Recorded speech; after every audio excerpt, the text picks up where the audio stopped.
তুমি আল্লাহর ভয়ে জেনা বাদ দিলা, আল্লাহর কাছেই চাইলা, ধৈর্য আল্লাহর জন্যই ধরলা, আশা আল্লাহর কাছেই করো, তিনি কি তোমাকে ফিরাবে? তিনি হচ্ছেন উনি যিনি ৯৯ জনকে হত্যা করার পর শুধু উনার কাছে শাস্তির ভয়ে আছে কিনা আমার মুক্তির উপায়, আমার কি ক্ষমা হবে, ক্ষমা কার থেকে?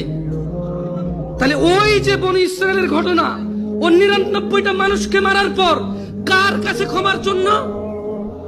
ক্ষমা হবে কিনা ব্যাকুল হয়ে গেছে। কার কাছের জন্য?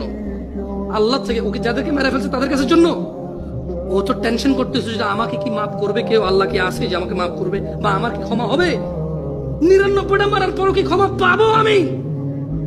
আল্লাহ কি ওর জন্য জমিনকে কাছে করে দেয় নাই? এই মাটি তুমি এক চুল নাড়তে পারবা? এই জমিন তুমি এক চুল নাড়তে পারবা? ভাই আমার, তুমি কি বনি ইসরায়েলের ওই ৯৯ জন হত্যাকারীর চাইতে নিজেকে খারাপ মনে করো?